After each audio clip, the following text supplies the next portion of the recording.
அந்த ஆபகுக்கிலே சொல்லப்பட்டது போல வருஷத்தினுடைய நடுவிலே நீர் எங்களை உயிர்ப்பியும் என்று அங்கே தீர்க்கதரிசி சொல்லுகிறான். जिस प्रकार हबक्क के पुस्तक में वो अपने साल के बीच में तो हमें जिला करके वो भविष्यवाणी करता है. அது எங்களை வருஷத்தினுடைய அதாவது நடுவிலே நீர் எங்களை உயிர்ப்பியும் என்று அவன் கேட்கிறதாக வேதத்திலே வாசிக்கிறோம். वो परमेश्वर से मांग करता है कि साल के बीच में तू मुझे जिला.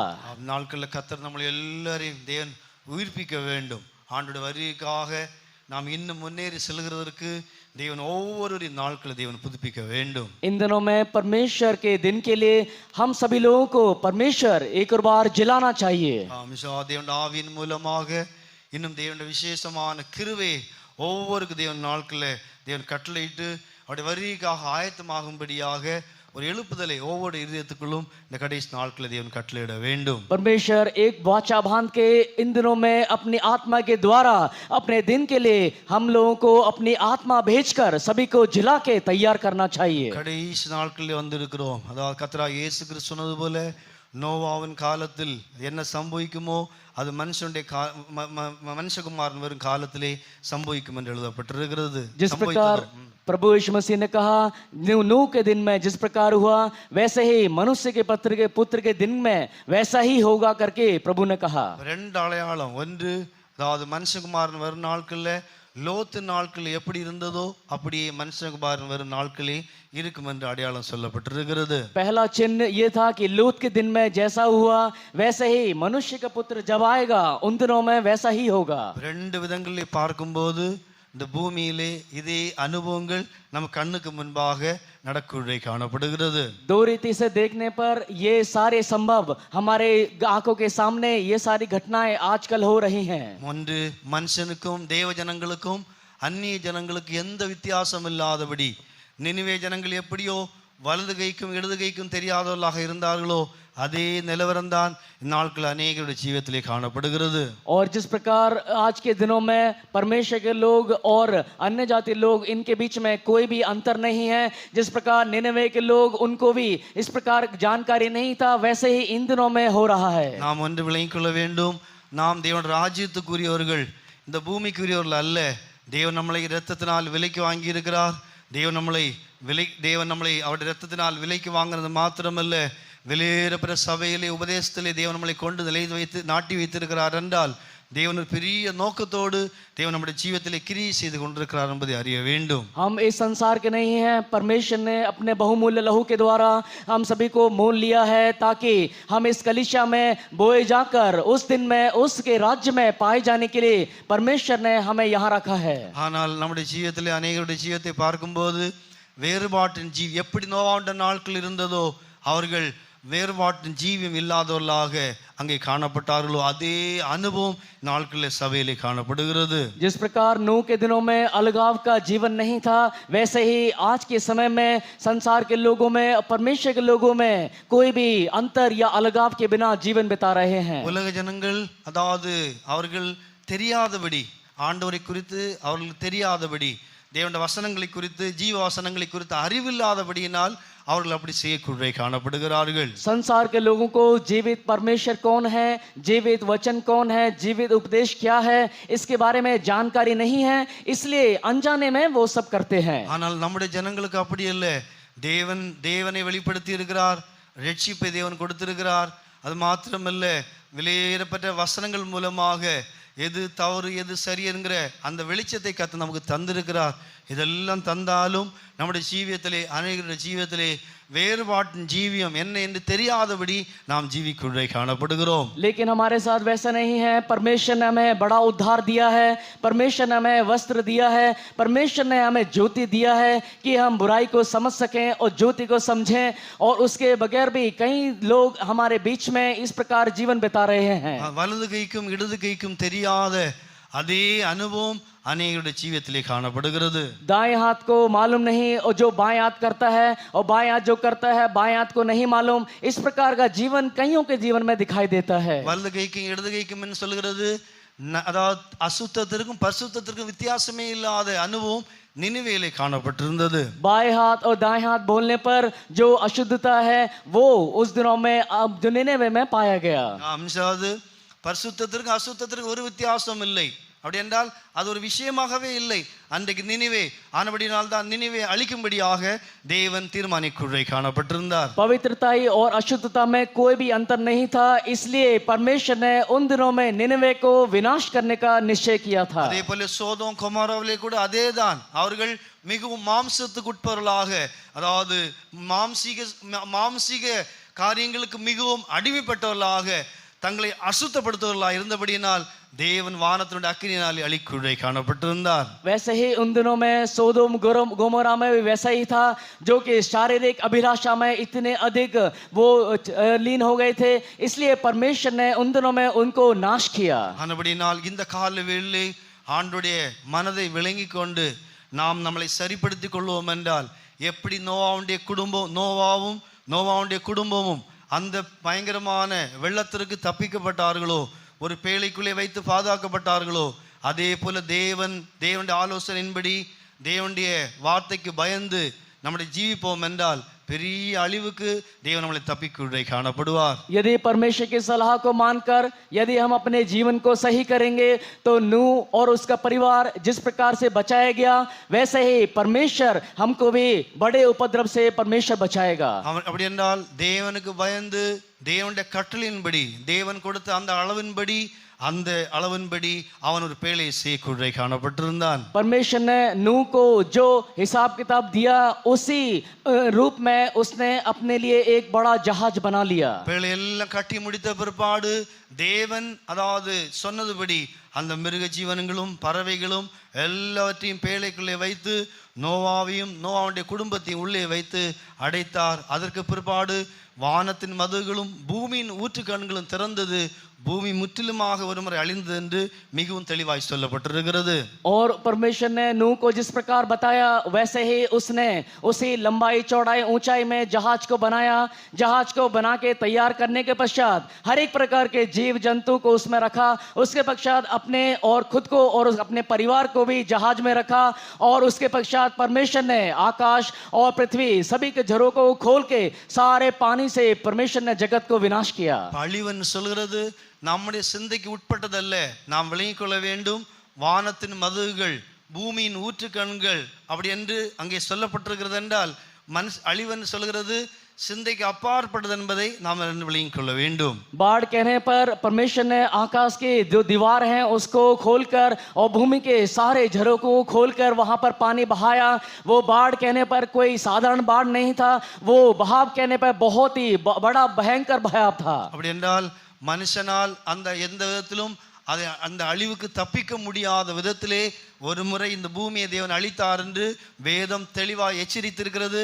அதற்கு அடையாளமாக தான் தேவனுடைய வானவில்லை தேவன் மேலே வைக்குள்ளே காணப்பட்டிருக்கிறார். उस पानी के बहाव से, बाढ़ से कोई भी नहीं बच पाया. इस प्रकार चेतावनी के तौर पे परमेश्वर ने हमको वचन दिया है, वैसे ही चेतावनी के सुन के हमें भी अपने जीवनों को सही करना है. ஆனபடினால் தேவனுடைய வானவில்லை ரெயின்போ அடையாளமாய் வைக்க ஒரு முறை பூமி அழிக்கப்பட்டது, இனிமேல் நான் அழிக்க மாட்டேன் என்று தன்னுடைய வில்லை வைத்தார். அப்படி என்றால் அதை பார்க்கும்போது விளங்கிக் கொள்ள வேண்டும், ஒரு முறை இந்த பூமி அழிந்திருக்கிறது என்பதை அதிலிருந்து விளங்கிக் கொள்ள வேண்டும். परमेश्वर ने वाचा के तौर पर कि आगे मैं भूमि को पानी से नाश नहीं करूंगा, एक वायदा किया और वाचा के तौर पर हमको इंद्रधनुष दिया.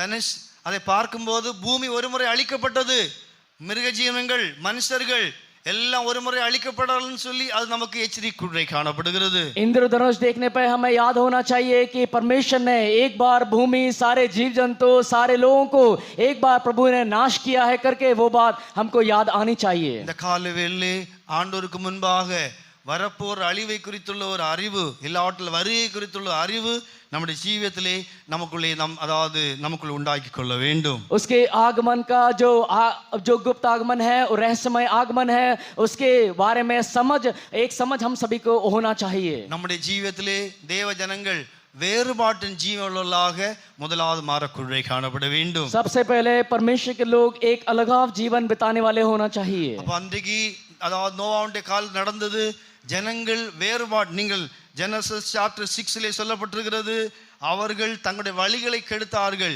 பூமியிலே மனுஷன் எப்படியோ அப்படியே தேவகுமாரர்களும் ஜீவிக்குள்ளே காணப்பட்டார்கள்.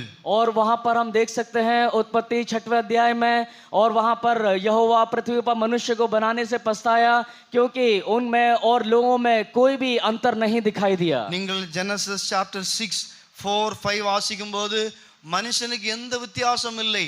அதாவது அந்நிய ஜனங்கள் எப்படி சிந்திக்கிறார்களோ அப்படி தேவ ஜனங்கள் சிந்திக்குள்ளே காணப்பட்டார்கள். नूह के दिनों में मनुष्य और परमेश्वर के लोगों में कोई भी अंतर नहीं दिखाई दिया. जैसे दूसरे लोग सोच विचार करते हैं वैसे ही ये भी लोग करते थे. அந்த ஜனங்கள் எப்படி விபச்சாரம் பண்ணுகிறார்களோ அப்படியே தேவ ஜனங்களும் விபச்சாரம் பண்ணக்குள்ளே காணப்பட்டார்கள். जिस प्रकार उन लोगों ने व्यभिचार किया वैसे ही परमेश्वर के लोगों ने भी व्यभिचार किया. அவர்கள் எப்படி குடிக்கிறார்களோ அதே போல தேவ ஜனங்களும் குடிக்குள்ளே காணப்பட்டார்கள். जैसे वो लोग पीते थे वैसे ही परमेश्वर के लोग भी पीना आरंभ किया. அவர்கள் எப்படி பொல்லாத வழிகள் நடந்தார்களோ அதே போல அன்றைக்கு இருந்த தேவபுத்திரர்களும் நடக்குள்ளே காணப்பட்டார்கள். जैसे वो लोग अन्य रास्तों में गए, गलत रास्तों में, वैसे ही परमेश्वर के लोग जो थे वो भी गलत रास्तों में गए. அவருடைய எண்ணங்கள் எல்லாம் எப்படி, அவருடைய சிந்தனைகள் எண்ணங்கள் எல்லாம் நித்தமும் எந்த நேரமும் தவறான சிந்தையோ அதே போல தேவ ஜனங்களுடைய சிந்தனையும் அங்கே காணப்பட்டதாய் சொல்லப்பட்டிருக்கிறது. उनके मन के विचार में जो कुछ उत्पन्न होता था वह निरंतर बुरा ही होता था. वैसे ही परमेश्वर के लोगों का मन भी वैसा ही हो गया. ஆனால் அந்த சமயத்தில் தேவன் மிகவும் மனஸ்தாபப்பட்டார் என்று வேதத்திலே வாசிக்கிறோம். वहां पर हम पढ़ते हैं परमेश्वर बहुत ही पछताया. இந்த காலவேளையிலும் கூட நாமும் கூட மற்ற ஜனங்களைப் போல இப்படிப்பட்ட தவறான காரியங்களே நாம் சிக்குண்டு நாம் ஜீவிக்கிறோம் என்றால் ஒன்று விளங்கிக் கொள்ள வேண்டும், தேவன் மனஸ்தாபப்படுகிறார், தேவன் துக்கப்படுகிறார், நம்மளை பார்த்து தேவன் வேதனைப்படக்குள்ளே காணப்படுகிறார். यदि हम भी अन्य जाति लोगों के समान जीवन बिताते हैं तो परमेश्वर हमें देख के दुखी होता है और परमेश्वर मनुष्य को बनाने से दोबारा से वो पछताता है. என்னுடைய ஜீவியம் அசுத்தமாக, என்னுடைய சிந்தைகள் அசுத்தமாக, என்னுடைய வழிகள் தவறாக இருக்கிறது என்றால் முதலாவது தேவன், பரலோகத்தின் தேவன் நம்மளை பார்த்து மனஸ்தாபப்படுகிறார். இந்த காலவேளையிலே யாரெல்லாம் அந்த அனுபவத்தில் இருக்கிறோமோ பரலோகத்தின் தேவன் நம்மளை பார்த்து சந்தோஷப்படவில்லை, மனஸ்தாபப்படக்குள்ளே காணப்படுகிறார். यदि हमारे मन के विचार बुरे हैं, यदि हम गलत रास्तों में चल रहे हैं और यदि हम गलत बातों करते हैं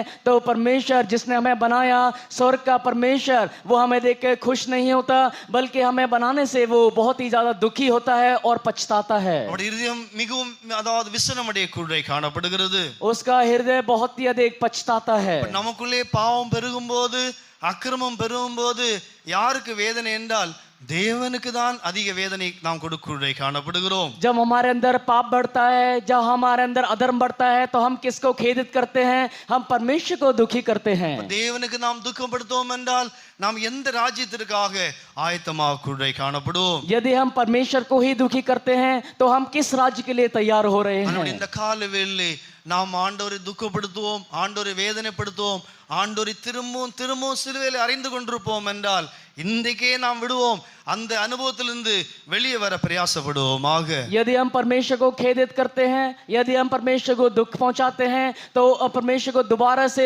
से यदि हम क्रूस पर चढ़ाते हैं, उसको कीलों से ठोकते हैं, तो आज उन सारे अनुभवों से, सारी बातों से आज ही हमको बाहर आना है. நாம் எவ்வளவு தூரம் தவறான சிந்தையுள்ளவர்களாக, தவறான வழியுள்ளவர்களாக நடக்கிறோமோ நாம் வேற யாருக்கும் அல்ல, மனுஷனுக்கு நாம் வேதனை கொடுக்கவில்லை, அந்த உருவாக்கின சிருஷ்டி கர்த்தருக்கே திரும்பவும் சிலுவையில் அறைகிறோம், திரும்பவும் அவரை காயப்படுத்துகிறோம், திரும்பவும் அவரை நாம் வேதனை கொடுக்குள்ளே காணப்படுகிறோம். यदि हम गलत रास्तों में चलते हैं तो हम मनुष्य को नहीं बल्कि जो सृष्टिकर्ता महान परमेश्वर है जिसने आपको बनाया है उसी को हम दोबारा उस सलीबी क्रूस पर चढ़ाते हैं, उसको घायल करते हैं, उसको कीलों से दोबारा हम सलीब पर चढ़ाते हैं. இந்த காலவில் யாராவது ஆண்டவரை துக்கப்படுத்துவர்களாக ஆண்டவருடைய சமூகத்திலே காணப்படுகிறோமா? क्या हम में से कोई आज सवेरे परमेश्वर को दुख करने वाला यहाँ बैठा है? நாம் தேவன் நம்மளை துக்கப்படுத்தும்படியாக தேவன் அழைக்கவில்லை, தேவனுக்கு நாம் சந்தோஷம் கொடுக்கிறவர்களாக மாறும்படியாக நம்மளை தேவன் வேறுபிரிக்குள்ளே காணப்பட்டிருக்கிறார். परमेश्वर ने हमको इसलिए नहीं बुलाया कि हम परमेश्वर को ही दुख दें, बल्कि परमेश्वर ने हमको इसलिए बुलाया है ताकि परमेश्वर हमारे कामों से हम उसको खुशी दें.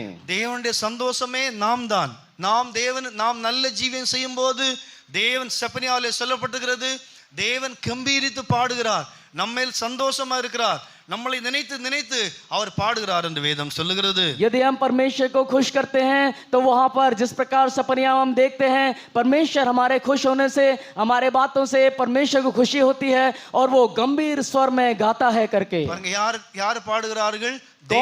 தேவன் பாடுகிறார். कौन गा रहा है? परमेश्वर स्वयं गीत को गा रहा है। நம்முடைய வழி தவறாய் மாறும்போது, நாம் அசுத்தமானவர்களாய் மாறும்போது, துன்மார்களாய் மாறும்போது தேவன் மிகவும் வேதனைப்படுகிறார், மிகவும் மனஸ்தாபப்படுகிறார், மிகவும் விசனப்படக்கூடிய காணப்படுகிறார். यदि हमारे गलत रास्तों में चलते हैं, यदि हमारे रास्ते सही हैं, सही नहीं है, तो परमेश्वर को बहुत ही ज्यादा हम खेदित करते हैं, परमेश्वर को बहुत ही ज्यादा हम दुख पहुंचाते हैं। ஏனென்றால் அவரை அவமானப்படுத்துகிறோம். என்னால் நாம் அவருடைய சாயல், நாம் அவருடைய ஆலயம் ஆனபடினால் நம்முடைய ஜீவியத்தை கெடுக்கும் போது தேவனை அவமானப்படுத்துகிறோம், தேவனை நாம் நிந்திக்கிறோம், தேவனை நாம் அதாவது வேதனைப்படுத்தக்கூடிய காணப்படுகிறோம். क्योंकि हम परमेश्वर की मंदिर हैं, हम परमेश्वर के परछाई हैं। यदि हम परमेश्वर के गलत रास्तों में चलते हैं तो परमेश्वर को हम निंदा करते हैं, परमेश्वर को अपमानित करते हैं, परमेश्वर को दुख पहुंचाते हैं। அப்படி என்றால் தேவனால் நம்மளை ஆசீர்வதிக்க முடியாது. தேவன் நம்மளை ஆசீர்வதிக்கும்படியாக வேறு பிரித்தாலும் நாம் இப்படிப்பட்ட பாதையில் இருக்கும்போது தேவனுடைய ஆசீர்வாதம், சியோனின் ஆசீர்வாதம், அந்த மகிமையின் ஆசீர்வாதம் நம்முடைய சிரசிலே ஒருபோதும் தர முடியாது என்பதை அறிய வேண்டும். ये क्योंकि परमेश्वर ने हमको क्यों बुलाया है? परमेश्वर ने हमको आशीष देने के लिए बुलाया है। यदि हम परमेश्वर के रास्ते में नहीं चलते तो परमेश्वर हमको महिमा के आशीर्वाद से, सियोन के आशीर्वाद से, उस महान आशीर्वाद से हमको कभी भी भर नहीं सकता। இந்த காலையில் யாராவது புதிய ஜனங்கள் ஒருவேளை இந்த இடத்தில் இருப்பீர்கள் என்றால் தேவன் உங்களுடைய ஜீவனை பாதுகாத்துக் கொள்ளும்படியாக, வரப்போற பெரிய அழிவுக்கு தப்பித்துக் கொள்ளும்படியாக, அந்த அக்கினிக்கு தப்பித்துக் கொள்ளும்படியாக ஒரு அருமையான ஆலோசனை இந்த காலையில் ஆண்டவர் தரக்கூடிய காணப்படுகிறார். यदि कोई नई आत्मा, नया व्यक्ति हमारे मध्य में बैठा है तो आप समझ लें परमेश्वर का आपके प्रति बहुत ही अच्छी सलाह है कि आप आने वाले उपद्रव काल और उस महा अग्नि से और उस जलन से आप बच सकते हैं। ஒருவேளை நீ ஒரு புதிய நபரா இருக்கலாம், ஆனால் இந்த அனுபவத்துக்குள்ளே உன்னுடைய ஜீவியத்தை கட்டி எழுப்பாய் என்றால் உன்னுடைய ஜீவியம், உன்னுடைய ஆத்மா முற்றிலுமாக அதாவது தேவன் பாதுகாப்பார். உன் ஆத்மாவை தேவன் சரியான இடத்திலே கொண்டு போய் நிறுத்தக்கூடிய காணப்படுவார். आप नए व्यक्ति होंगे, लेकिन यदि आप इस बात को गांठ बांध लेंगे तो परमेश्वर आपको और आपकी आत्मा को, आपके प्राण को एक सुरक्षित रख के एक सही स्थान में वो आपको पहुंचाएगा। இப்படி ஒரு ஆவிக்குரிய அனுபவத்தை நாம் கட்டி எழுப்புவோம் என்றால் நாம் விளங்கிக் கொள்ள வேண்டும், ஒரு பெரிய ஒரு பாதுகாப்பை நமக்குள்ளே நாம் கட்டக்கூடிய காணப்படுகிறோம். यदि हम ऐसे एक आत्मिक अनुभव को अपने अंदर गांठ बांध लेते हैं तो आप जान ले कि अपने अंदर एक बहुत ही बड़ा आत्मिक अनुभव हम ले आते हैं। ஒரு நாள் வரும், எப்படி அந்த தண்ணீர் வந்ததோ அதே போல ஒரு பயங்கரமான அழிவு நமக்கு முன்பாக இருக்கிறது என்பதை நாம் ஒவ்வொரு எச்சரிப்பாக உணர்ந்து நம்முடைய ஜீவங்களை சரிப்படுத்திக் கொள்ள வேண்டும். जिस प्रकार उन दिनों में बहुत बड़ा बाढ़ समान पानी आया, वैसे ही एक समय आने वाला है कि नाश करने के लिए बहुत बड़ा आग और ऐसा चेतावनी हमको दिया गया है। ஆண்டவர் அவர்களுக்கு உதாரணமாக கோப்பேர் மரத்திலே ஒரு பேழையை செய்யும்படியாக சொன்னார் என்று வேதத்திலே வாசிக்கிறோம். गोपेर में परमेश्वर ने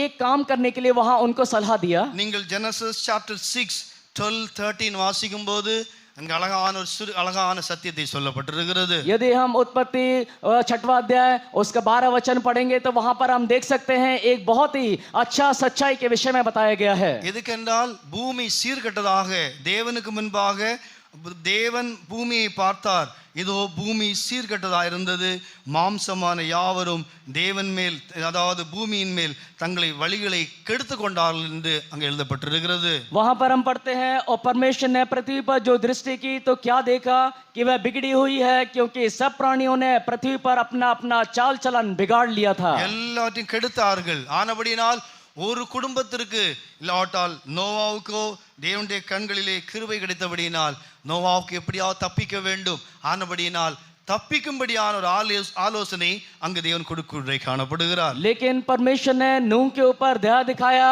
और बचने के लिए एक सलाह परमेश्वर ने नूह को बता के दिया। அதே ஆலோசனை நம்முடைய ஜீவியத்திலே மனதிலே வைத்துக்கொண்டு நாம் நம்முடைய ஜீவியத்தை கட்டுவோம் என்றால் நிச்சயமாகவே வரப்போற பெரிய அழிவுக்கு இது நம்மளை பாதுகாக்க காணப்படும். यदि वही सलाह अपने मनों में रख के यदि हम अपने जीवन को बनाएंगे तो आने वाले उस बड़े नाश से हम लोग बच जाएंगे. அதுக்கு முன்பாக இந்த அளவை சொல்வதற்கு முன்பாக சபையானது வேறுபாட்டின் ஜீவியத்தை நாம் தவற விடுவோம் என்றால் நாம் விளங்கிக் கொள்ள வேண்டும், பெரிய தண்டனைக்கு நேராக போக்குவரை காணப்படுவோம். यदि हम जो कलीसिया है अलगाव के जीवन को यदि हम खो देंगे तो बहुत ही बड़े दंड के लिए हम आ जाएंगे. தேவன் நம்மளை சபையிலே கொண்டு வைத்தது எதுக்கென்றால் தேவன் நம்மளை வேறு பிரித்ததே பரிசுத்த ஜீவியம் செய்யும்படியாக தேவன் வேறு பிரித்தார் என்று வேதம் சொல்லுகிறது. परमेश्वर ने हमें क्यों संसार से अलग किया है? ताकि हम एक अलगाव का जीवन, एक पवित्र जीवन हम बिताने के लिए. மற்ற ஜனங்களைப் போல அப்படிப்பட்ட ஜீவியம் செய்யும்படியாக தேவன் நம்மை ஒருபோதும் அழைக்கவில்லை. दूसरे लोग जैसा जीवन बिताते हैं वैसा जीवन बिताने के लिए परमेश्वर ने हमें कभी नहीं बुलाया. மற்ற ஜனங்களைப் போல சுபாவத்தை வெளிப்படுத்தும்படியாக கர்த்தர் நம்மை அழைக்கவில்லை.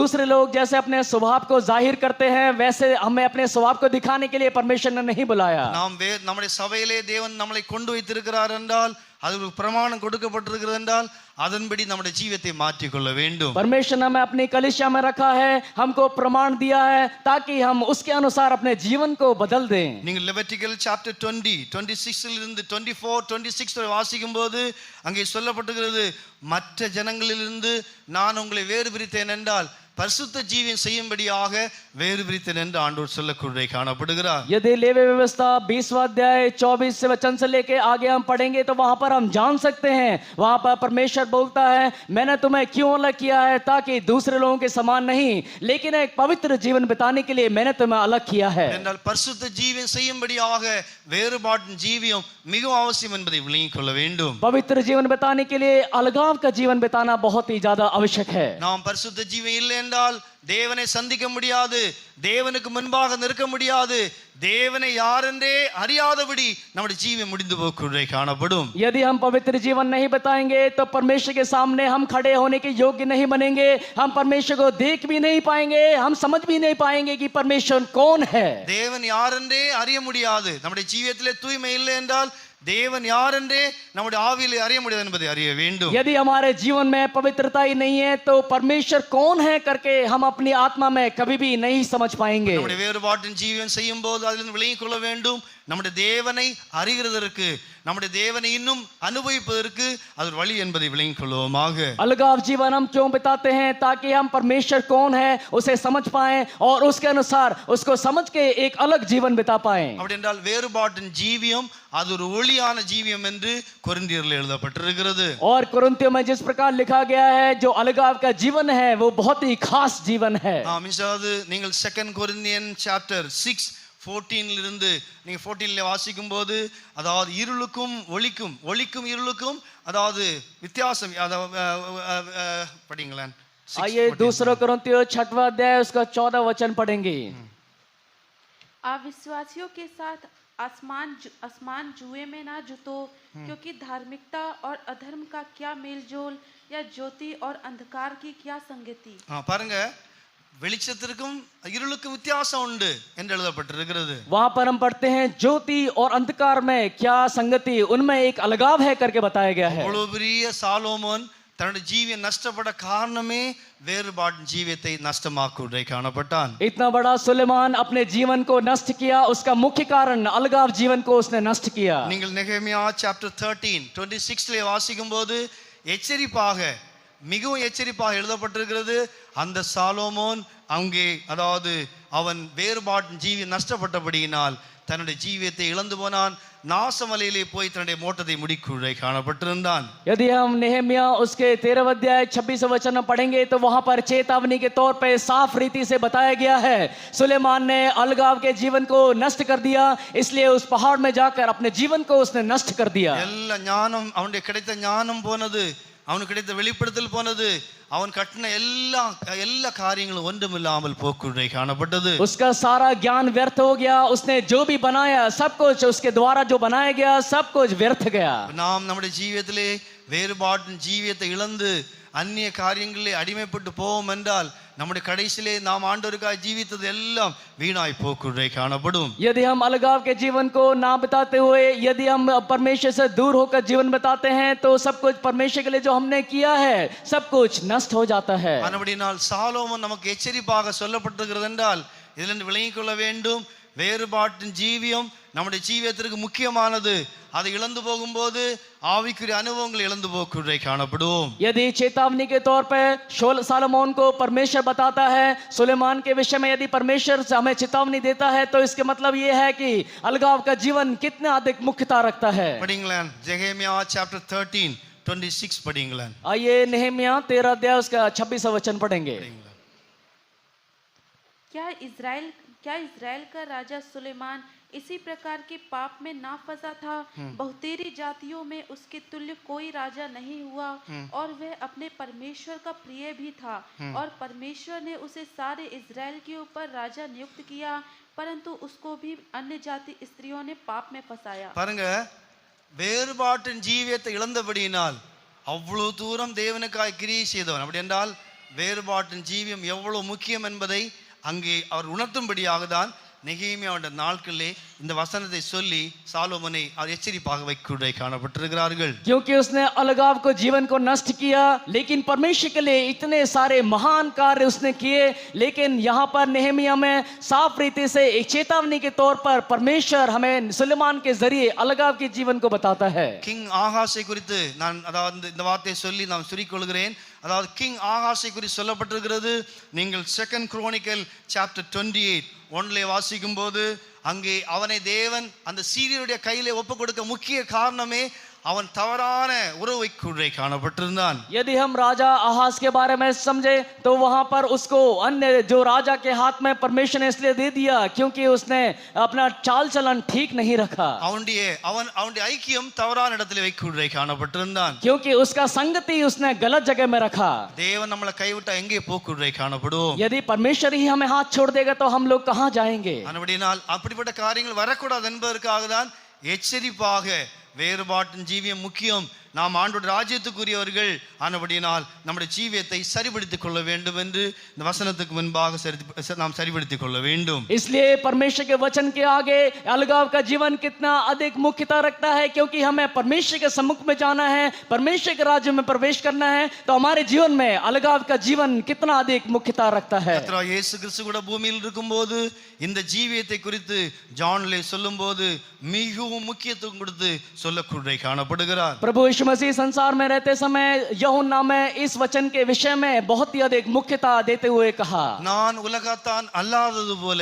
அப்படி என்றால் இயேசு உலகத்தில் இருந்தாலும் உலகத்தினுடைய தன்மை அவருடைய ஜீவியத்தில் இல்லை என்று அவர் அங்கே சொன்னதாக வேதத்திலே வாசிக்கிறோம். मैं संसार में रहते समय भी संसार का कोई भी बात मेरे अंदर नहीं है करके प्रभु यीशु मसीह ने वहां बताया. நான் உலகத்தான் அல்லாதது போல அவர்களும் அப்படி இருக்கும்படியாக வேண்டிக் கொள்கிறேன் என்று அங்கே எழுதப்பட்டிருக்கிறது. क्योंकि मैं संसार का नहीं, वैसे ही वो भी संसार के ना होके एक अलगाव का जीवन बिताने के लिए परमेश्वर वहां बोलता है. நீங்கள் ஜான் chapter 17 வாசிக்கும் போது நம்முடைய தேவன் உலகத்தார் அல்ல, உலகத்தில் இருந்தார், ஆனால் உலகத்தினுடைய தன்மை அவருடைய ஜீவியத்தில் இல்லாமல் காணப்படுகிறது. हाँ, हमारा प्रभु संसार में था, लेकिन संसार की कोई भी बात उसके अंदर पाई नहीं गई. நான் உலகத்தான், தேவன் சொல்கிறார் நான் உலகத்தான் அல்ல, நான் உலகத்தான இருப்பேன் என்றால் இயேசுவோடு எப்படி சேருவேன், தேவனுடைய வருகைக்கு எப்படி போக்குறை காணப்படுவேன்? क्योंकि प्रभु यीशु मसीह कहते हैं मैं संसार का नहीं हूं. यदि हमारे अंदर कोई भी संसार की बात मिल पाएगी, यदि मिलेगी, तो हम प्रभु यीशु मसीह के साथ कैसे एक बन पाएंगे,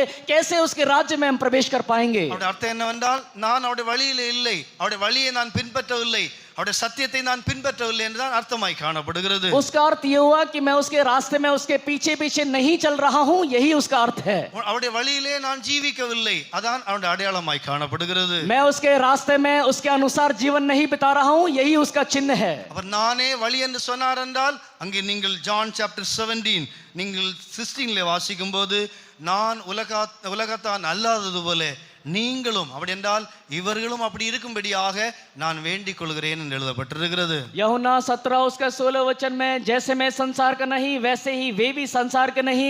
इस प्रकार प्रभु यीशु मसीह कहता है कि जैसे मैं संसार का नहीं हूं, वैसे ही जो मेरे लोग हैं वो संसार के नहीं होना चाहिए करके वो बोलता है. நாம் எதற்கு நாம் வேறு பிரிய வேண்டும்? क्यों हम ऐसा जो अपने दिल में ख्वाहिश रखना चाहिए? இந்த உலகம் ஒரு நாள் அக்கினிக்கிரையாக வைக்கப்பட்டிருக்கிறதாக வேதம் தெளிவாய் சொல்லுகிறது. क्योंकि ये संसार जो है वह एक दिन अग्नि से नाश किया जाएगा, इसलिए वचन में हम पढ़ते हैं உலகமும் உலகத்தினுடைய ஆசை இச்சைகள் எல்லாம் ஒரு நாள் அழிக்கப்படும் என்று எழுதப்பட்டது போல, அப்படி என்றால் அதே அனுபவம் எனக்குள் இருக்கும் என்றால் நான் அந்த அக்கினிக்கிரியாக மாறக்குள்ளே காணப்படுவேன். संसार और उसकी सारी अभिलाषाएं उस दिन नाश हो जाएंगी, वैसे ही हम भी उस आग से नाश हो जाएंगे. அப்ப அந்த அனுபவங்கள், அந்த உலகம் உலகத்தினுடைய ஆசை இச்சைகள் எனக்குள் இருக்கும் என்றால், இதே அனுபவத்திலே நான் ஜீவிக்கிறேன் என்றால், இது அழிக்கப்படும் போது நான் அழிக்கப்படக்குள்ளே காணப்படுவேன். यदि संसार और उसकी अभिलाषाएं यदि हमारे अंदर पाई जाएंगी, तो जब संसार नाश होगा तो उसके साथ मैं भी नाश हो जाऊंगा. அதனால பரிசுத்த ஆவியை தந்திருக்கிறார் என்றால் இதிலிருந்து எல்லாம் வேறுபட்டு அவரை போல ஜீவிக்கும்படியாக தான் தேவன் அளவில்லாதபடி பரிசுத்த ஆவியை தரக்குள்ளே காணப்பட்டிருக்கிறார். यदि पवित्र आत्मा का अभिषेक आपको दिया गया है तो वो इसलिए ताकि इन सारी बातों से अलग होके एक बिना माप से मिलने वाला पवित्र आत्मा का अभिषेक को पाते हुए एक अलग का जीवन बिताने के लिए. நமக்கு எது அனுபவிக்க வேண்டுமோ அதை அனுபவிக்க வேண்டும். எதை வேண்டாம் என்று தேவன் ஒதுக்கி வைத்திருக்கிறாரோ அதிலிருந்து விலகி ஜீவிக்குள்ளே காணப்பட வேண்டும். जिस चीज को अनुभव करना है उसको हमें अनुभव करना चाहिए. जिस चीज को हमें अलग किया गया है कि नहीं करना है, उससे हमें अपने आप को अलग रखना है. நம்ம எதை விலக்கப்பட்டிருக்கிறதோ அதை அனுபவிக்கிறோம் என்றால் மரணம், ஆவிக்குரிய மரணம் நமக்குள்ளே நிரம்பி வருகிறது என்பதை அறிய வேண்டும். जो हमें मना किया गया है ये नहीं करना है, यदि हम ऐसा करते हैं तो एक आत्मिक मृत्यु हमारे अंदर आ जाती है. ஆவிக்குரிய மரணத்தை நாம் தான் சம்பாதிக்கிறோம். அப்படி என்றால் விலக்கப்பட்ட காரியங்களிலே நாம் தலையிடும் போது, நாம் செய்யும் போது நம்முடைய ஆத்மாவுக்குள்ளே ஆவிக்குரிய மரணத்தை நாம் உள்ளே கொன்றக்குள்ளே காணப்படுகிறோம். आत्मिक मृत्यु को हम स्वयं अपने अंदर आने का दावत देते हैं, क्योंकि जो काम करने के लिए मना किया गया है, यदि वो काम हम अपने आत्मा में करते हैं तो हम अपनी आत्मा में एक मृत्यु को ले आते हैं. அநேகருடைய ஜீவிதத்திலே ஆவிக்குரிய மரணங்கள், விலக்கப்பட்ட காரியங்களை தொடுகிறபடினால், அனுபவிக்கிறபடினால் ஏன் ஜீவனிலே பலன் இல்லாமல் இருக்கிறது, ஆவியிலே பலன் இல்லாமல் இருக்கிறது, பலட்சியமா இருக்கிறது, சரியான விதத்திலே தேவனோடு நெருங்க முடியவில்லை. ஏனென்றால் ஆவிக்குள்ளே, ஆத்மாவுக்குள்ளே, அதாவது ஆவிக்குரிய மரணம் நமக்குள்ளே நிரம்பி காணப்படுகிறது. कईयों के जीवनों में बलहीन दिखाई देते हैं, उनकी आत्मा में बलहीन दिखाई देता है.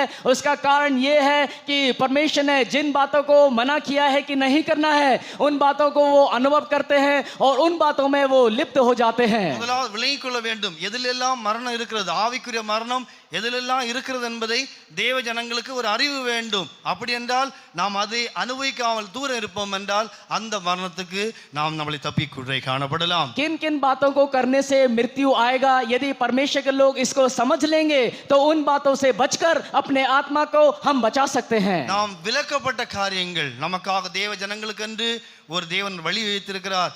விலக்கப்பட்ட காரியங்கள் இருக்கிறது, அதை நாம் தொடுவோம் என்றால், அனுபவிப்போம் என்றால் நாமே நமக்குள்ளே மரணத்தை கொன்றக்குள்ளே காணப்படுகிறோம். हम जो आत्मिक लोग हैं, परमेश्वर ने हमें ये कुछ बातें रखी हैं जिन्हें हमें नहीं करना है. यदि हम उन बातों को छूते हैं तो अपने आत्मा में हम आत्मिक मृत्यु को आने का आह्वान करते हैं. நீங்கள் ஜான் சாப்டர் நீங்கள் 8 வாசிக்கும் போது அங்கே வசனத்திற்கு கீழ்ப்படியாமை இருக்கும் என்றால், வசனத்தை நாம் கை கொள்ளவில்லை என்றால் நம்முடைய ஜீவியத்திலே ஆவிக்குரிய மரணத்தை நமக்குள்ளே கொன்றக்குள்ளே காணப்படுகிறோம். यदि हम वचन का आज्ञा नहीं मानते हैं, यदि हम वचन के अनुसार नहीं चलते हैं, तो अपने आत्मा में एक आत्मिक मृत्यु को हम ले आते हैं. மரணம் சொல்கிறது அது ஒரு பிரிவினை, தேவனையும் நம்மளையும் பிரிக்கிறது தான் மரணம் என்று சொல்லப்பட்டிருக்கிறது. मृत्यु कहने पर परमेश्वर और हम दोनों को अलग करने का एक रास्ता. அப்படி என்றால் இந்த கீழ்ப்படியாமை எனக்குள் இருக்கும்போது எனக்குள்ளே மரணம், பிரிவினை அது உண்டாக்குள்ளே காணப்படுகிறது. यदि हम आज्ञा को नहीं मानते हैं तो परमेश्वर और मुझे अलग करने का एक रास्ता वहां मिलता है. தேவனை என்னையும் எது பிரிக்கிறது என்றால் எனக்குள் இருக்கிற கீழ்ப்படியாமை, அதுதான் மரணம். அதுதான் ஆதாம் ஏவாளையும் தேவனை விட்டு பிரித்தது, அது என்னையும் தேவனை விட்டு பிரிக்குள்ளே காணப்படுகிறது. कौन सी बात मुझे परमेश्वर से अलग कर रही है? जो मैं आज्ञा नहीं मान रहा हूं, वो बात मुझे परमेश्वर से अलग कर रही है, जैसे आदम और हव्वा को परमेश्वर से उसने अलग किया. நீங்கள் ஜான் சாப்டர் 8 நீங்கள் 51 வாசிக்கும் போது, ஒருவன் என் வார்த்தையை கை கொண்டால் அவன் என்னென்றைக்கு மரணத்தை காண்பதில்லை. இது எந்த மரணம் என்றால் ஆவிக்குரிய மரணத்தை குறித்து சொல்லப்பட்டிருக்கிறது. यदि हम यूहन्ना 8वां अध्याय उसके 51 वचन में पढ़ेंगे, वहां हम पढ़ सकते हैं, मैं तुमसे सच सच कहता हूं कि यदि कोई व्यक्ति मेरे वचन पर चलेगा तो वह अनंत काल तक मृत्यु को ना देखेगा. ये कौन सी मृत्यु के विषय में कहा गया है? ये आत्मिक मृत्यु के विषय में बताया गया है. நாம் டெய்லி ஆண்டவருடைய வசனத்தை படிக்க வேண்டும், கீழ்ப்படிய வேண்டும். இல்லாவிட்டால் விளங்கிக் கொள்ள வேண்டும், நாம் கீழ்ப்படியாமை நமக்குள்ளே உண்டாகும் போது அந்த மரணம், அந்த பிரிவினை நம்மையும் தேவனுக்கும் நடுவாக வந்து தேவனை அனுபவிக்க விடாதபடிக்கு நம்மளை தடை பண்ணக்கூட காணப்படுகிறது. हम प्रतिदिन परमेश्वर के वचनों को पढ़ना है, उन वचनों को पढ़कर उन्हें मानकर उनके अनुसार जीवन बिताना है. यदि हम ऐसे नहीं करते हैं तो परमेश्वर और मेरे बीच में एक अलग एक दीवार को वो खड़ा कर देता है. இதுதான் அந்த அதாவது நோவா செய்தபடியினால் அவனுக்குள்ளே மரணம் உண்டாகவில்லை, ஆவிக்குரிய மரணம் உண்டாகவில்லை, அவனுடைய ஜீவியம் குடும்ப அந்த அந்த அந்த மரணத்துக்கு போகவில்லை.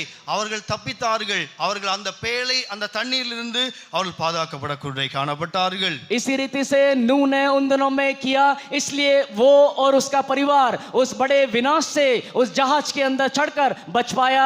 वैसे ही हम भी अपने जीवनों को बचा पाएंगे. கீழ்ப்படிதன் மூலமாக ஆண்டவருடைய வார்த்தை கீழ்ப்படியும் போது ஒன்று விளங்கிக் கொள்ள வேண்டும், என் தேவன் என்னோடு கூட இருக்கிறார் என்று வசனம் தெளிவாய் சொல்லக்கூடிய காணப்படுகிறது. यदि हम आज्ञा मानते हैं तो वचन साफ रीति से बोलता है. उसका अर्थ ये हुआ कि मैं अपने परमेश्वर के साथ साथ हूँ.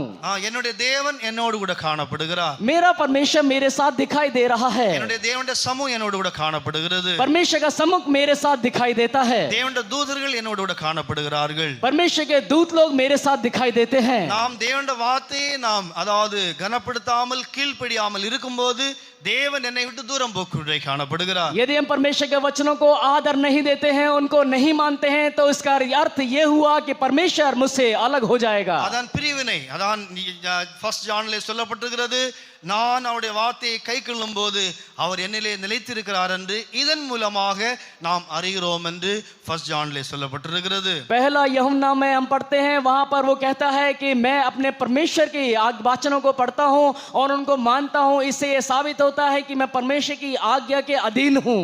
அப்படி என்றால் இந்த கற்பனையை கைக்கொள்ளவில்லை என்றால் மரணம் பிரிவினை நமக்குள்ளே உண்டாகிறது.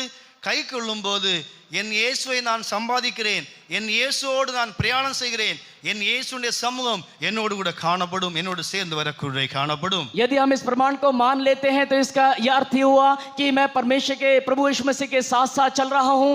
मेरा सफर प्रभु के साथ साथ है, प्रभु मेरे साथ साथ दिखाई दे रहा है.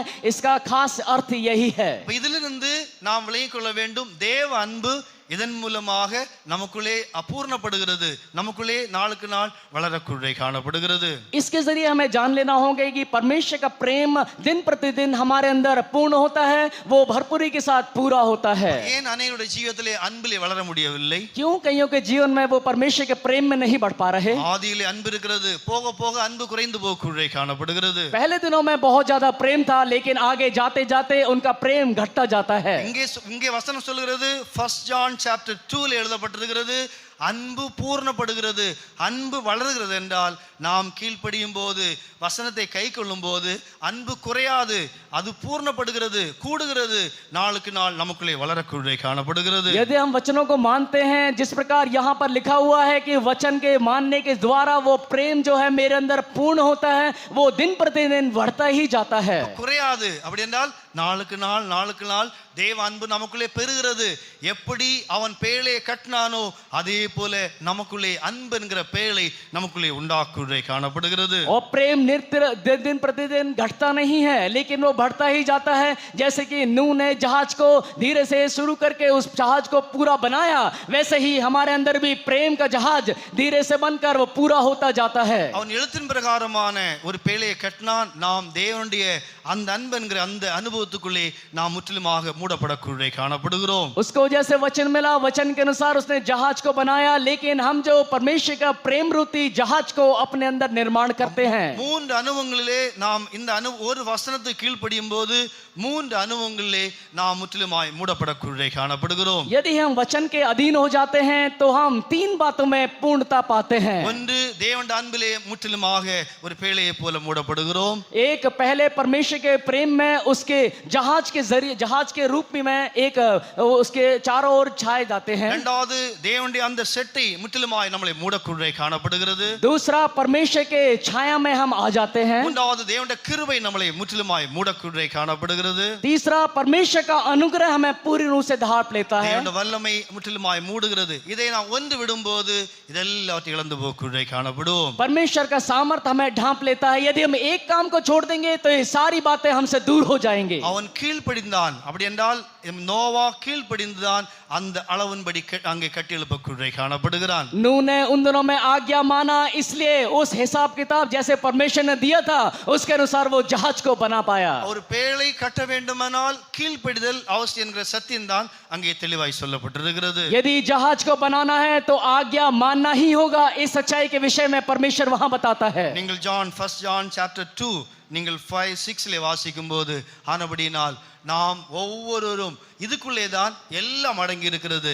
இதுக்குள் தான் நித்திய ஜீவன் இருக்கிறது. இதற்குள் தான் மகிமை இருக்கிறது. இதற்குள் தான் வல்லமை இருக்கிறது. இதற்குள் தான் ஆவிக்குரிய சரப்பிரகாரமான எல்லா ஆசீர்வாதமும் வசனத்துக்குள்ளே தான் காணப்படுகிறது. जैसे हम पढ़ते हैं पहला यूहन्ना 2 अध्याय उसके 5वें और 6वें वचन में, इसी के अंदर परमेश्वर की महिमा है और इसी के अंदर अनंत जीवन है, इसी के अंदर परमेश्वर की सामर्थ है, इसी के अंदर सब कुछ है कर हम पढ़ते हैं. இதுதான் ஒளி என்று அங்கே அதே அதிகாரத்திலே யோவான் சொல்லக்கூடிய காணப்படுகிறார். और यही एक अंधकार है करके भी वहां पर उसी अध्याय में यूहन्ना बताता है. ஒளி அந்தகாரம் இல்ல, ஒளி ரோஷினி. और यही एक रोशनी है करके यूहन्ना बताता है. அப்படி என்றால் நமக்குள்ளே அந்த ஒளியானது இன்னும் பெருகிக் கொண்டே இருக்கும். நமக்குள்ளே வெளிச்சமானது இன்னும் பெருகிக் கொண்டே காணப்படும். और ये रोशनी जो है हमारे अंदर दिन प्रतिदिन बढ़ती ही जाती है कर हम पढ़ते हैं. அதுபடினால் மரணத்திற்கு விலக வேண்டுமானால் ஒவ்வொரு நாளும் தேவனுடைய வார்த்தையின்படி செய்ய வேண்டும். தேவனுடைய வார்த்தையின்படி ஜீவிக்குள்ளே காணப்பட வேண்டும். यदि हम मृत्यु से बचना चाहते हैं तो दिन प्रतिदिन परमेश्वर के वचनों को पढ़ना है. उन वचनों के अधीन उसके आज्ञा मानकर हमको चलना है. இரண்டாவது, நாம் எவ்வளவு தூரம் உலகத்தோடு சேருகிறோமோ, நீங்கள் செகண்ட் கொரிந்தியன் சாப்டர் 7:10 வாசிக்கும் போது உலகத்தினுடைய லௌகிகம், உலகத்தினுடைய அதாவது இந்த ஆசாபாசங்கள் எவ்வளவு தூரம் நம்முடைய மனதிலே குடிகொள்கிறதோ அவ்வளவு தூரம் மரணத்தை கொண்டு வரும் என்று பரிசுத்த பவுல் கொரிந்தியர்கள் எழுதக்கூடிய காணப்படுகிறார். दूसरा कोरिन्थियों 7वें अध्याय उसके 10वें वचन में वहां पर पवित्र पौलुस कहता है, संसार और संसार की अभिलाषाएं, संसार की बातें जितना अधिक अपने अंदर लेके आते हैं उतना अधिक अपने अंदर मृत्यु को ले आते हैं. அநேகருடைய ஜீவிதத்தில் இதுதான், அது எனக்கு அது இல்லை, எனக்கு இது இல்லை, எனக்கு அந்த கிடைக்கவில்லை, இது கிடைக்கவில்லை, அந்த துக்கம், அந்த லௌகீக துக்கம் மனுஷனுடைய மனதிலே வந்து அவர்களுடைய ஜீவியத்தை ஆவிக்குரிய மரணத்துக்கு நேராய் கொண்டு போகக்கூடிய காணப்படுகிறது. मेरे को वो नहीं मिला, मेरे को ये नहीं मिला, संसार की बातों को अपने दिल में लेके आके अपने आप को दुखी करते हुए, अपनी आत्मा को दुखी करते हुए, संसारिक बातों को अपने दिल में समाते हुए अपने जीवन में वो मृत्यु को ले आते हैं. நம்முடைய ஜீவியத்தில் இல்லை என்றால், எனக்கு தேவன் தரவில்லை என்றால் அனுபவிக்க வேண்டாம். எனக்கு இது தேவன் தரவில்லை என்றால் அதிலிருந்து விலகுவோம். நம்ம ஆனபடினால் அதில் அந்த ஆசை இச்சைகளை நமக்குள்ளே வளர்ப்போம் என்றால் அதுதான் மரணத்தை கொண்டு வரும் என்று அங்கே எழுதப்பட்டிருக்கிறது. यदि परमेश्वर ने हमें कोई बात नहीं दी है तो आप उसको छोड़ देना चाहिए कि परमेश्वर नहीं चाहता कि ये बात मैं अपने जीवन में लाऊं, और दुनिया के जो आशा है, इच्छा है अपने अंदर दबा के परमेश्वर के उन बातों के ऊपर मानकर हमें चलना चाहिए. நம்முடைய துக்கம் எல்லாம் தேவனுடைய ராஜ்யத்தை குறித்துள்ள துக்கமாய் காணப்பட வேண்டும். हमारा दुख पूरा परमेश्वर के राज्य में पहुंचने के लिए दुख होना चाहिए. நமக்கு எல்லாம் தேவன் வைத்திருக்கிறார். அந்த வெளிப்படுத்தல் இல்லாதபடியினால் தான் நமக்கு இந்த உலகத்தினுடைய காரியங்கள் நமக்கு ஒரு பெரிய துக்கமாக சில சமயங்களிலே நமக்கு உண்டாக்குள்ளே காணப்படுகிறது. परमेश्वर ने हमें सभी बातों को रखा है, लेकिन ये सारी बातें हमारे पास दुनिया की नहीं है, इसलिए अपने जीवन में हम दुख करते हैं. நீங்கள் செகண்ட் கொரிந்தியன் சாப்டர் 7:10 அநேகருடைய ஜீவியத்திலே இந்த அனுபவத்தின் மூலமாக ஆவிக்குரிய மரணம் உள்ளே வரக்கூடிய காணப்படுகிறது. दूसरा कोरिन्थियों 7वें अध्याय 10वें वचन में जब पढ़ते हैं, इस विषय के बारे में पढ़ने पर मालूम चलता है कि इनके कारण जो आत्मिक मृत्यु है हम अपने जीवन में ले आते हैं. படிங்களா 7:10 படிங்களா. आइए दूसरा कोरिन्थियों 7वां अध्याय 10वां वचन पढ़ेंगे. क्योंकि परमेश्वर भक्ति का शोक ऐसा पश्चाताप उत्पन्न करता है जिसका परिणाम उद्धार है, और फिर उससे पछताना नहीं पड़ता, परंतु संसारिक शोक मृत्यु उत्पन्न करता है. பாருங்க, அதுதான் ஆவிக்குரிய மரணங்களை உண்டாக்குறது. ஆனபடினால்தான் தேவ சமூகத்தில் வந்தா தேவனை அனுபவிக்க முடியவில்லை, தேவனோடு நெருங்க முடியவில்லை, தேவனை தியானிக்க முடியவில்லை, தேவனுடைய அன்புக்கு நாம் அந்நியரும் பரதேசிமாய் காணப்படுகிறோம். संसारिक शोक मृत्यु को उत्पन्न करता है. जो संसार की बातें हैं, जो हम अपने परमेश्वर के हुजूर में आते हैं, आत्मा में नहीं मर पाते, आनंद नहीं मर पाते और खुशी नहीं मना पाते, और इसकी वजह से अपने जीवन में हम मृत्यु को ले आते हैं. கர்த்தராகிய இயேசு கிறிஸ்து பூமியில் இருக்கும்போது இதை குறித்து மிகவும் எச்சரிப்பாக தேவ ஜனங்களுக்கு சொல்லக்கூடிய காணப்பட்டிருந்தார். प्रभु यीशु मसीह संसार में रहते समय चेतावनी के तौर पर परमेश्वर के लोगों ने ये बताया. உங்களுடைய இருதயம், அதாவது உங்களுடைய இருதயங்கள், அதாவது பெருந்திண்டியினாலும் வெறியினாலும் லௌகீக கவலைகளினாலும் பாரமடையாதபடி நீங்கள் நிலையாத நேரத்திலே அந்த நாள் உங்களுக்கு வராதபடிக்கு நீங்கள் இந்த விஷயங்களுக்கு எச்சரிக்கை இருங்கள் என்று லூக் சாப்டர் 21:34 சொல்லப்பட்டிருக்கிறது. लूक का रचित सुसमाचार 21वां अध्याय उसके 34वें वचन में संसार की बात अलौकिक संसार की बातें तेरे दिल में आके दुख ना पहुंचाने के लिए प्रभु यीशु मसीह ने वचन को दिया. பூமியில் உள்ள குடிகள் மேல் அது ஒரு கண்ணியாக வரும். இந்த கண்ணிக்கு நாம் தப்பித்துக் கொள்ளும்படியாக இந்த லௌகீக பாரங்கள், அதாவது லௌகீக பாரங்கள் இப்படிப்பட்ட அனுபவங்களிலிருந்து நாம் விலகி இருக்க வேண்டும் என்று இயேசு எச்சரித்தார் என்று வேதத்திலே வாசிக்கிறோம். वहां पर प्रभु यीशु मसीह वहां पर चेतावनी देता है, इसलिए सावधान रहो, ऐसा ना हो कि तुम्हारे मन खुमार और मतवालेपन और इस जीवन की चिंताओं से सुस्त हो जाएं और दिन तुम पर फंदे के समान अचानक आ पड़े. प्रभु यीशु मसीह चेतावनी के तौर पर वचन को देता है. என்றால் நாம் மணவாளனுக்கு முன்பாக நிற்க வேண்டியவர்கள். அப்படி என்றால் நமக்கு சில தகுதிகள் இருந்தால் தான் மணவாளுக்கு முன்பாக நாம் நிற்கும்படி காணப்படுவோம். क्योंकि हम दुल्हे के सामने खड़े होने वाले हैं और उसके लिए हमारे अंदर कोई ना कोई योग्यता होना आवश्यक है. அன்றைக்கு பெத்லெகேமில் பிறந்த இயேசுக்கு முன்பாக நிற்கும்படியாக அவர்கள் பொன்னையும் தூபவர்க்கத்தையும் வெள்ளைப்பழத்தையும் கொண்டு போய் காணப்பட்டார்கள். उन दिनों में बेथलेहम में जब प्रभु यीशु मसीह पैदा हुआ, उसके मिलने के लिए भेंट के लिए उन्होंने सामान को लेके आ गए. அப்படி என்றால் இயேசுக்கு முன்பாக நிற்பதற்கு நமக்கு சில தகுதிகள் வேண்டும். அதாவது பொன் விசுவாசத்தை காட்டுகிறது, அந்த வெள்ளைப்பழம் தூபவர்க்கம் ரெண்டும் ஜெப ஜீவியத்தை வெளிப்படுத்துகிறது. ஆனால் மனுஷகுமாரனுக்கு முன்பாக நிற்க வேண்டுமானால் நமக்கு ஜெப ஜீவியம் அவசியம் என்கிற சத்தியத்தை அங்கே கீழே சொல்லக்கூடிய காணப்படுகிறார். उन दिनों में सोना मोर लोहान प्रभु यीशु से मिलने के लिए भेंट के लिए आए और उस समय वहां पर जो सोना है वो प्रार्थना के जीवन को दर्शाता है. यदि परमेश्वर के हजूरी में उसके पास पहुंचना है तो जय का जीवन जो प्रार्थना का जीवन है बहुत ज्यादा जरूरी है. இப்படிப்பட்ட காரியங்களில் நிறைந்திருக்கும் என்றால் இந்த தூபம் நம்முடைய ஜீவிதத்தில் இல்லாமல் போக்குறை காணப்படும். यदि ये सारी बातें हमारे जीवन में कमी पाई जाती है तो परमेश्वर के सम्मुख में पहुंचने वाला धूप हमारे जीवन में नहीं है. அதாவது மனுஷகுமாரனுக்கு முன்பாக நிற்பதற்கு அதாவது ஒரு நாம் விழித்திருந்து ஜெபிக்கக்கூடிய இல்லாவற்றில் ஜெப ஆவி நமக்கு அவசியமா இருக்கிறது. அது நமக்குள்ளே ஜீவனோடு இருக்க வேண்டுமானால் இந்த லௌகிக காரியங்களுக்கு நாம் விலகி பாதுகாக்கப்பட வேண்டும். मनुष्य के पुत्र के सम्मुख मिलने के लिए, उससे भेंट करने के लिए सुबह उठकर और अधिक से अधिक उठकर जय का और प्रार्थना का जीवन हमारे जीवन में होना बहुत ही जरूरी है. और ये सांसारिक बातों से हमें अपने आप को अलग रखना बहुत ही ज्यादा जरूरी है. நாட்களில் அந்த மனுஷகுமாரனுக்கு முன்பாக நிற்கும்படியாக நாம் இந்த அனுபவத்திலே இந்த மரணத்துக்கு விலைக்கு பாதுகாக்கும்படியாக நாம் இந்த அனுபவங்களை விலைக்கு கொள்வோமாக. मनुष्य के पुत्र के सामने खड़े होने के लिए अपने आप को इन सारी दुनिया की बातों से अलग रखने के लिए अपने जीवन को हम संभाल ले. எப்படி அந்த பேழை முற்றிலுமாக உள்ளும் புறமும் கீழ் பூசப்பட்டிருந்ததோ ரெண்டு அனுபவங்களினாலே நாம் பூசப்படக்கூடிய காணப்பட வேண்டும். जिस प्रकार उस जहाज को भीतर और बाहर बनाया गया, वैसे ही दो अनुभवों के द्वारा हमारे जीवन को बनाया जाना आवश्यक है. உள்ளும் புறமும் அந்த அதாவது கீழ் பூசப்பட்டிருந்தது.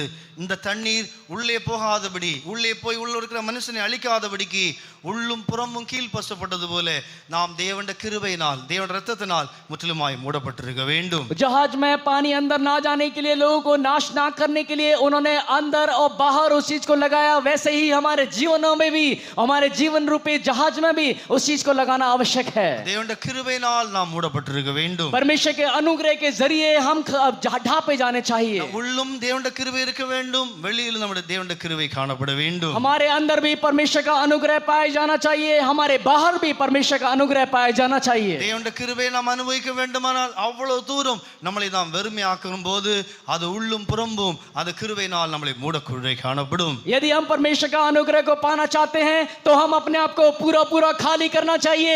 जब हम खाली कर देंगे तो परमेश्वर के उस बड़े अनुग्रह से वो हमें भर देगा. கிருபைதான் இந்த வல்லமையிலிருந்து நம்மளை விலக்கி பாதுகாக்கூடிய காணப்படுகிறது. अनुग्रह के जरिए इस सारी बड़ी दुष्ट आत्मा की सामर्थ्य से हमें अलग रखेगा. இந்த கிருபைதான் அந்த வல்லமையை மேற்கொள்ளும்படியாக உதவி செய்யக்கூடிய காணப்படும். और यही अनुग्रह जो है उस सामर्थ्य से हमें अलग रखने में हमारी मदद करेगा. கிருபை இல்லை என்றால் நாம் ஆண்டவருக்காக ஒருபோதும் ஜீவிக்க முடியாது. यदि अनुग्रह नहीं है तो हम कदापि परमेश्वर के लिए जीवन नहीं बिता पाएंगे. அந்த கிருபை ஒவ்வொரு நாள் நம்மளை மூட வேண்டுமானால், நிரப்ப வேண்டுமானால் நம்மளை நாம் வெறுமையாக்குள்ளே காணப்பட வேண்டும். यदि दिन प्रतिदिन वो अनुग्रह हमें ढांपना है तो हम दिन प्रतिदिन उस अनुग्रह में भरते जाना चाहिए. எவ்வளவு தூரம் வெறுமையாக்குறோமோ அவ்வளவு தூரம் இந்த பாவத்தின் வல்லமைக்கு, இந்த சோதனைக்கு, அந்தகார கிரியைகளுக்கு நாம் தப்பிக்கப்படக்குள்ளே காணப்படுவோம். जितना अधिक अपने आप को हम खाली करते हैं उतना अधिक पाप, अजमाइश, इन सारी संसारिक बातों से अपने आप को हम बचा लेंगे. இப்ப இந்த கிருபை நம்முடைய ஜீவியத்தை மூட வேண்டுமானால் நாம் தாழ்மையின் வெளிப்படுத்தலை பெறக்குள்ளே காணப்பட வேண்டும். यदि अनुग्रह हमारे जीवन को ढांप लेना है तो अपने जीवन में एक हलीमी का होना बहुत ही ज्यादा आवश्यक है. தாழ்மையின் வெளிப்படுத்தல் நம்முடைய மனதில் இருக்கும்போது கிருபை நம்மளை மூடக்குள்ளே காணப்படும். यदि हलीमी और प्रकाशन हमारे जीवन में होगा तो जरूर अनुग्रह के द्वारा वो हमें ढांप लेगा. நம்முடைய பரிசுத்தவான்களுக்கு இந்த வெளிப்படுத்தல் இருந்தபடியினால் தான் எந்த வல்லமை அவர்களை ஒன்றும் செய்ய முடியவில்லை. हमारे पवित्र संतों के अंदर ये प्रकाशन था, ये मुकाशिफा था, इसलिए कोई भी जो असाध जो सामर्थ है उनको जो नाश नहीं कर पाया. பரிசுத்த பவுல் எவ்வளோ விசேஷமானவர், எல்லா விதங்களில் விசேஷமானவர். ஆனால் அவருடைய மனதில் இருந்த வெளிப்படுத்தல், தாழ்மை குறித்துள்ள வெளிப்படுத்தல் அவ்வளோ மேன்மையாய் காணப்படுகிறது. पवित्र पौलुस इतना बड़ा और उसके अंदर ये जो हलीमी का, नम्रता का जो प्रकाशन था वो पाया गया. அவர் சொல்லுகிறார், சிருஷ்டியோடு ஒப்பிடும்போது நான் அழுக்கான கந்தை என்று சொல்லக்குள்ளே காணப்படுகிறார். और जब सृष्टि बनाया गया तो मैं जो गंदे और लिचड़े कपड़े पहने हुए कर वो बोलता है. கிரியேஷன், அதாவது சிருஷ்டியோடு ஒப்பிடும்போது ஒரு மண் என்று கூட சொல்லவில்லை, அழுக்கான கந்தை என்று சொல்லப்பட்டிருக்கிறது. वो गंदे कपड़े के समान अपने आप को बताता है. जब सृष्टि को बनाया गया उस समय के बात वो करता है. விசுவாசிகளோடு அதாவது சொல்லும்போது நான் அவர்கள் எல்லாரை விட சிறியவன் என்று சொல்லக்குள்ளே காணப்படுகிறார். विश्वासियों से बोलने पर वो कहता है कि सारे विश्वासियों से मैं सबसे सब में छोटा हूँ. அப்போஸ்தலனோடு ஒப்பிடும்போது சொல்கிறார் எல்லாரை விட குறைவுள்ளவன் என்று சொல்லக்குள்ளே காணப்படுகிறார். सारे प्रेरितों से तुलना करने पर वो बोलता है कि मैं सारे प्रेरितों में सबसे छोटा हूँ. பாவிகளோடு ஒப்பிடும்போது சொல்லுகிறார் பாவியிலும் பிரதான பாவி. அப்படி என்றால் கிருபை,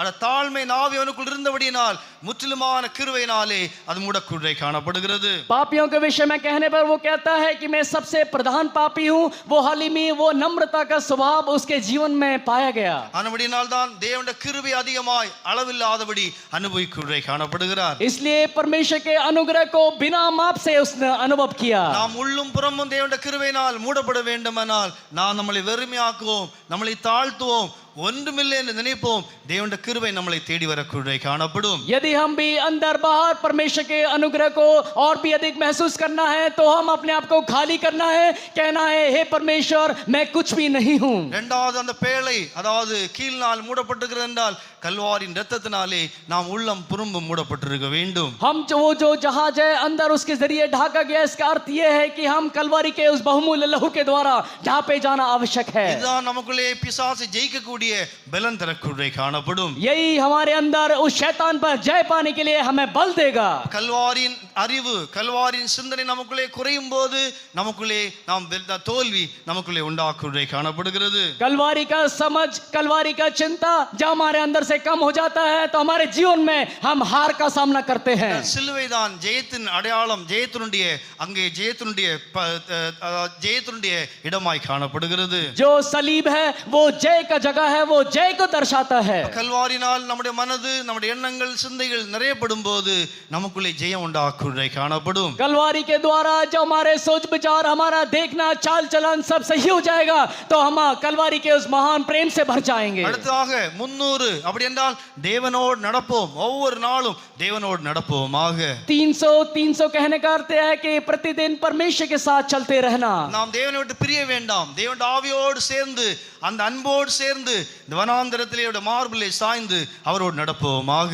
परमेश्वर से कभी भी ना अलग होके उसकी आत्मा के जरिए इस जंगली सफर में लगातार अपने सफर को जारी रखना. அந்த பேழையினுடைய முதல் அளவு 300 என்று எழுதப்பட்டிருக்கிறது.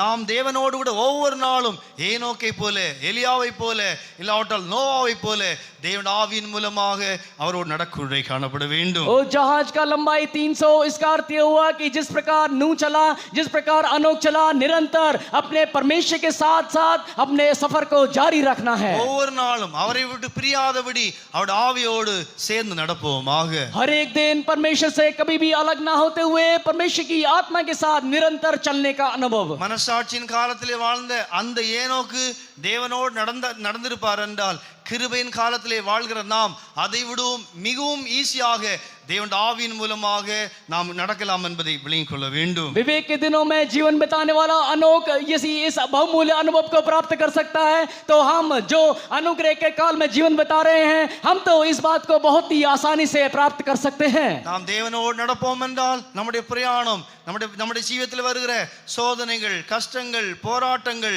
இதெல்லாவற்றிலும் மேற்கொண்டு அக்கறைக்கு போக்குவரை காணப்படும். यदि हम परमेश्वर के साथ साथ अपने सफर को चलते हैं तो हमारे जीवन में पाए जाने वाले सारे परीक्षाएं, आजमाइश, सारे दुखों को पार करते हुए उस पार हम हो जाएंगे. இயேசு இருப்பார் என்றால், இயேசுவோடு இருப்போம் என்றால் அக்கறை ஒரு நாள் சேரக்குறை காணப்படும். यदि प्रभु यीशु मसीह हमारे साथ साथ है तो जरूर हम उस और उस किनारे पे एक दिन जरूर पहुंच जाएंगे. இயேசு இல்லை என்றால் அதே இடத்திலே சுற்றி கொண்டிருக்கிறோம். இயேசு இல்லாத வாழ்க்கை விளங்கிக் கொள்ள வேண்டும். நாம் முன்னேறவில்லை, அதே இடத்திலே சுற்றி கொண்டிருக்கிறோம் என்று வேதம் சொல்லுகிறது. यदि हमारे जीवन में प्रभु यीशु मसीह नहीं है तो हम गोल गोल घूमते हुए उसी जगह पर खड़े हैं, क्योंकि प्रभु यीशु मसीह नहीं है तो उस ओर पहुंचना नामुमकिन है. நீங்கள் ஹாஸ்பிடல்ல வாசிக்கும் போது மார்க்கிலே சொல்லப்பட்டிருக்கிறது, அவருடைய பேழை, அவருடைய அது படகானது அங்கே சுற்றி கொண்டிருக்கிறது.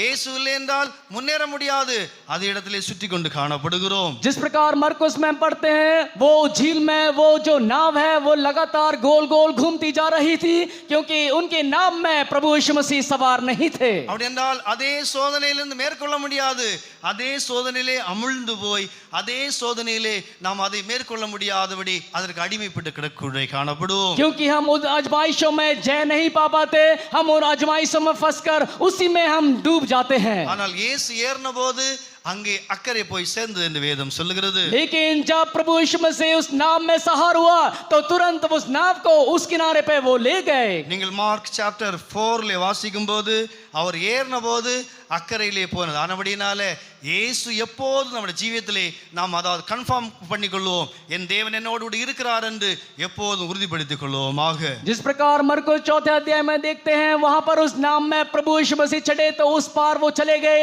और हम अपने जीवन में भी ये निश्चय कर लें क्या हमारे जीवन रूपी जहाज में प्रभु यीशु मसीह सवार है या नहीं. ஒருவேளை இல்லாமல் இருக்கும் என்றால் மோசேயை போல ஆண்டவரே உம்முடைய சமூகம் எங்களோடு வராவிட்டால் எங்களை கொண்டு போக வேண்டாம், நீர் எனக்கு வேண்டும், உம்முடைய சமூகம் எனக்கு வேண்டும், உம்முடைய பாதுகாப்பு எனக்கு வேண்டும், உம்முடைய ஆலோசனை வேண்டும் என்று தாழ்த்தி ஜெபம் பண்ணுவோமாக. जिस प्रकार मूसा ने परमेश्वर से कहा हे परमेश्वर यदि तू हमारे आगे आगे ना जाए तो मैं कभी भी आगे नहीं जाऊंगा, क्योंकि तेरी सलाह, तेरी हजूरी, तेरा साथ होना मेरे लिए बहुत ही ज्यादा जरूरी है, तेरे बिना मैं आगे नहीं जाऊंगा. जैसे मूसा ने कहा वैसे ही हम भी कहें. மோசே உணர்ந்து கொண்டார், தேவனுடைய சமூகத்திற்கு அதாவது ஏதோ ஒரு இடைவெளி காணப்படுகிறது என்று மோசே உணர்ந்து உடனடியாகவே ஆண்டவரே நீர் எங்களோடு வராவிட்டால் எங்களை கொண்டு போக வேண்டாம், ஒருவேளை நமக்கு ஆண்டவர் தூரமாக இருக்கிறது போல் இருக்கும் என்றால் உடனடியாக தாழ்த்துவோம். ஆண்டவரே நீர் எனக்கு வேண்டும், உம்முடைய கிருபை எனக்கு வேண்டும், உம்முடைய வல்லமை எனக்கு வேண்டும், உம்முடைய ஆலோசனை எனக்கு வேண்டும், உம்முடைய கரம் எனக்கு வேண்டும் என்று அவரை பிடித்து இழுப்போமாக.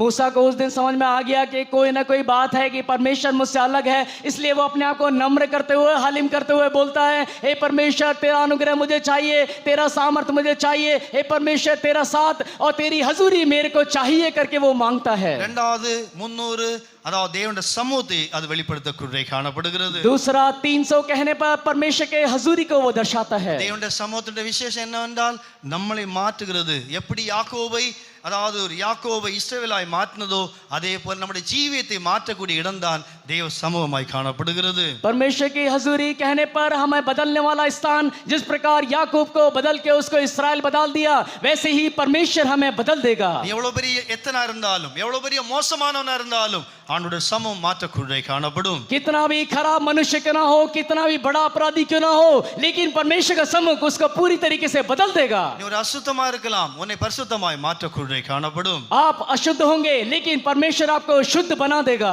நம்பிக்கை இல்லாமல் இருக்கலாம், நம்பிக்கையை தரக்கூடிய காணப்படும். आप आशा रहित होंगे लेकिन परमेश्वर को आशावान बना देगा. நீ அன்பில்லாதவனா இருக்கலாம், அன்பை உனக்குள்ளே உண்டாக்குடைய காணப்படும். आप प्रेम के बिना दिखाई देते होंगे लेकिन आपको प्रेम से भर देगा. அவன் ஒரு எத்தன், அவனுடைய பேரே யாக்கோபு, அவன் ஒரு எத்தன், இஸ்ரவேல் என்றால் தேவனுடைய பிரபு என்ற அர்த்தம். அதற்கு இவ்வளவு எவ்வளவு வித்தியாசம். ஒரு சமூகம் அவனுடைய ஜீவியத்திலே அவ்வளவு அனுபவத்தை உண்டாக்குவதை காணப்படுகிறது. याकूब कहने पर उसके नाम का अर्थ है धोखा देने वाला, लेकिन उसको एक बड़ा इस्राएल होकर बना दिया. इस्राएल बहुत बड़ा आशीर्वाद के रूप में उसे बना दिया.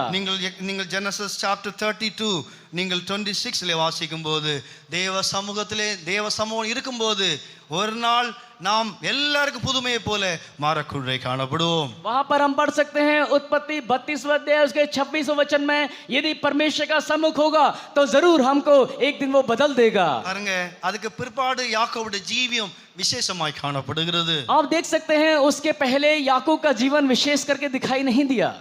அதுக்கு முன்பாக இருந்த ஜீவியம் வேறு, தேவ சமூகத்திலிருந்து அவன் மாறின யாக்கோபுடைய ஜீவியம் வேறாய் காணப்படுகிறது. और वो पहले जीवन बिताता था परमेश्वर के हजूरी से अलग होकर जो जीवन बिताता था वो जीवन अलग था, और परमेश्वर के सम्मुख में आने के बाद जीवन अलग हो गया. தேவனுடைய சமூகம் சொல்கிறது அது ஒரு விலையேறப்பட்டது. அவருடைய சமூகத்துக்குள்ளே விலையேறப்பட்ட கிருபைகள் இருக்கிறது.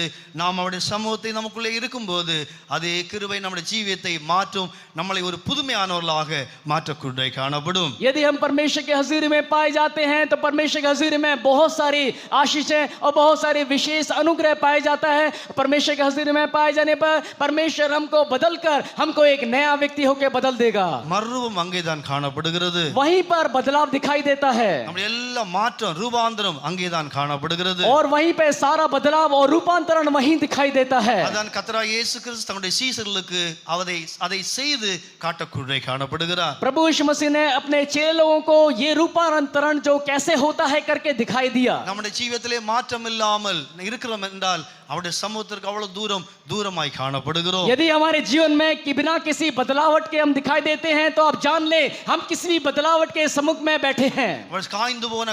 காய்ந்து போன கோல், அது ஒன்றுமில்லாத கோல், அதுக்குள்ளே ஜீவன் உண்டாகிறது என்றால் ஆண்டவருடைய சமூகத்துக்குள்ளே ஒன்று இருக்கு என்பதை விளங்கிக் கொள்ள வேண்டும். उस लकड़ी जिसके अंदर कोई जान नहीं थी, यदि परमेश्वर के सम्मुख में आने पर यदि उसके अंदर जान आ जाती है तो आप समझ लीजिए परमेश्वर के हजूरी में कितना बड़ा अनुग्रह है. வேறில்லாத ஒரு கோலை பூக்கும்படியாக, காய்க்கும்படியாக, பழுக்கும்படியாக செய்கிறது என்றால் தேவ சமூகத்துக்குள்ளே ஏதோ ஒன்று இருக்கு என்பதை விளங்கிக் கொள்வோமாக. जिस पेड़ में कोई जड़ नहीं है, यदि उसमें एक फल लाके उसको पकाने में मदद करता है तो आप समझ लीजिए परमेश्वर के हजूरी में कितनी बड़ी सामर्थ है. தேவ சமூகத்தை நாம் ஒருபோதும் விட வேண்டாம், சம்பாதித்துக் கொள்வோமாக. परमेश्वर के सम्मुख को हम कभी भी न्याय आगे हम परमेश्वर के हजूरी को पकड़ लें. மூன்றாவது 300 என்றால் முழங்கால் படியிடாத 300. அப்படி என்றால் பாவத்துக்கு முன்பாக முழங்கால் படியிடாத அனுபவம் நம்முடைய ஜீவியத்திலே உண்டாக்கப்பட வேண்டும். என்னென்ன காரியங்களுக்கு முழங்கால் படியிட்டு கொண்டிருக்கிறோமோ அதிலிருந்து விடுதலை பெறுவோமாக. तीसरा 300 कहने का अर्थ ये हुआ जो पाप अपराध और जो बेकार की बातों के सामने हम घुटने टेकते हैं, उन पाप अपराध और बेकार की बातों के सामने हम कभी भी घुटने ना टेकने पाए, ऐसा आगे का जीवन हमारा होना चाहिए. நீங்கள் ஜட்ஜஸ்லே வாசிக்கும் போது 300 முழங்கால் படியிடாத அனுபவம். எத்தனையோ காரியத்திலே ஜனங்கள் முழங்கால் படிகிறார்கள். நாம் அந்த அனுபவத்தில் வெளியே வர வேண்டும்.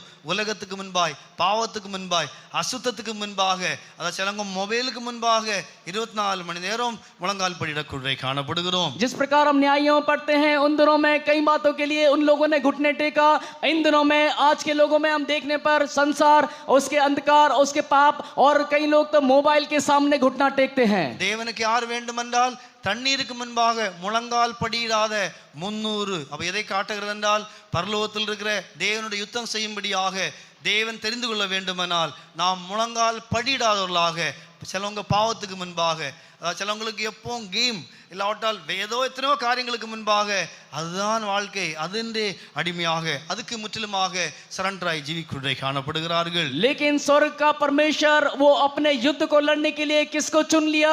उन 300 लोगों को जिन्होंने उसके पानी के सामने घुटने नहीं टेका. और आज के समय में लोग इन पाप, संसार, अंधकार और मोबाइल या कोई गेम हो, कुछ भी हो, वैसा ही उनका जीवन है, यही जीवन है करके वो उसके सामने घुटने टेक रहे हैं. பரிசுத்த ஆவியிலே ஒவ்வொரு நாளும் நிரம்புவோம், ஸ்தேவானை நினைப்போம், தேவனுடைய வல்லமையினால் நிரம்புவோமாக. परमेश्वर के पवित्र आत्मा के अभिषेक में निरंतर इन दिनों में भर जाएं, परमेश्वर के अभिषेक में उस आत्मा में परिपूर्ण हो जाएं. ஒவ்வொரு நாளும் தேவனுடைய வல்லமையினால், ஒருவேளை யாரும் இல்லாமல் இருந்தாலும் தேவனுடைய ஆவியின் வல்லமையினால் நிரம்புவோமாக.